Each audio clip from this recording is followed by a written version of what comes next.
ক্রিমিয়ায় হামলার জন্য এবার সরাসরি যুক্তরাষ্ট্রকে দায়ী করেছে রাশিয়া। রীতিমতো রাশিয়ায় নিযুক্ত আমেরিকার রাষ্ট্রদূতকে ডেকে এর কড়া জবাব দেওয়া হয়েছে এবং এই ঘটনার প্রতিশোধ অবশ্যই নেওয়া হবে বলেও সাফ জানিয়ে দেওয়া হয়েছে, জানিয়েছে বার্তা সংস্থা রয়টার্স।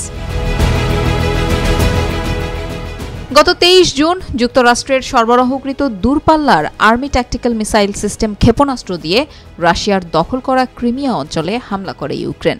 ওই হামলায় অন্তত 4 জন নিহত এবং 151 জন আহত হয়েছেন বলে জানিয়েছে ক্রেমলিন। এই ঘটনার পর গত 24 জুন যুক্তরাষ্ট্রের রাষ্ট্রদূতকে আনুষ্ঠানিকভাবে সতর্ক করেছে রাশিয়া। 1962 সালে কিউবার ক্ষেপণাস্ত্র সংকটের পর রাশিয়া ও পশ্চিমাদের মধ্যে সবচেয়ে বড় সংঘাতের জন্ম দিয়েছে এই ইউক্রেন যুদ্ধ। রুশ কর্মকর্তারা বলছেন এই সংঘাত এখন সবচেয়ে বিপজ্জনক পর্যায়ে যেয়ে পৌঁছেছে। ক্রিমিয়ার ওপর হামলায় সরাসরি যুক্তরাষ্ট্রকে দায়ী করা রাশিয়ার জন্য একটি নতুন পদক্ষেপ। 2014 সালে রাশিয়া ক্রিমিয়া দখল করেছিল। উপদ্বীপটিকে রুশ ভূখণ্ড হিসেবে বিবেচনা করে মস্কো, যদিও বিশ্বের অধিকাংশ দেশ এই রুশ দাবিকে স্বীকার করে না।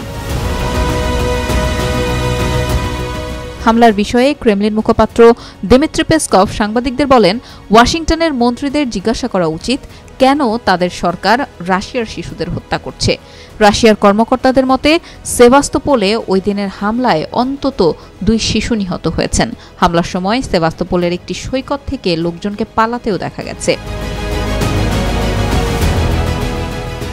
রাশিয়া বলছে যুক্তরাষ্ট্র এই অস্ত্র সরবরাহ করেছে এবং যুক্তরাষ্ট্রের সামরিক বিশেষজ্ঞরা এই অস্ত্র পরিচালনা ও তথ্য সরবরাহ করেছে। তবে এই হামলার বিষয়ে ইউক্রেন বা যুক্তরাষ্ট্র কোনো মন্তব্যই করেনি। যুক্তরাষ্ট্রের রাষ্ট্রদূত লিন ট্রেসিকে রুশ পররাষ্ট্র মন্ত্রণালয়ে তলব করে বলা হয়, ওয়াশিংটন রাশিয়ার বিরুদ্ধে একটি হাইব্রিড যুদ্ধ চালাচ্ছে এবং প্রকৃতপক্ষে সংঘাতের একটি পক্ষ হয়ে উঠেছে। রাশিয়ার পররাষ্ট্র মন্ত্রণালয় ট্রেসিকে আরও বলেছে, এই হামলার ঘটনায় অবশ্যই প্রতিশোধমূলক পদক্ষেপ নেওয়া হবে। রুশ প্রেসিডেন্ট ভ্লাদিমির পুতিন বারবার বিশ্বের বড় পারমাণবিক শক্তিগুলোর একটি বৃহত্তর যুদ্ধের ঝুঁকির বিষয়ে বারবার সতর্ক করে আসছেন।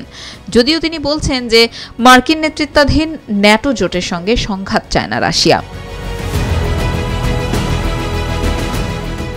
মার্কিন প্রেসিডেন্ট জো বাইডেনও ইউক্রেনে মার্কিন বা ন্যাটো সেনা পাঠানোর বিষয়টি নাকচ করে আসছেন। 2022 সালে ইউক্রেনে রুশ আক্রমণের পরপরই তিনি বলেছিলেন, ন্যাটো ও রাশিয়ার মধ্যে সরাসরি সংঘাত তৃতীয় বিশ্বযুদ্ধের সূত্রপাত ঘটাতে পারে। ইউক্রেন যুদ্ধকে যুক্তরাষ্ট্রের সঙ্গে একটি বৃহত্তর সংঘাতের অংশ হিসেবে উপস্থাপন করে আসছেন পুতিন। তিনি মনে করেন, সোভিয়েত ইউনিয়নের 1991 সালে পতনের পর মস্কোর স্বার্থকে উপেক্ষা করা হচ্ছে এবং রাশিয়াকে খণ্ডিত করতে ও এর প্রাকৃতিক সম্পদ দখল করতে চক্রান্ত করা হচ্ছে। পশ্চিমা ও ইউক্রেনীয় নেতারা ইউক্রেনে রুশ আক্রমণকে রাশিয়ার সাম্রাজ্যবাদী ভূমি দখল হিসেবে উল্লেখ করেছেন। পশ্চিমারা দাবি করে আসছে, রাশিয়াকে ধ্বংস করার কোনো পরিকল্পনাই তাদের নেই। অন্যদিকে রাশিয়া বলছে, তারা ন্যাটোর কোনো সদস্য রাষ্ট্রকে আক্রমণের পরিকল্পনা করছে না।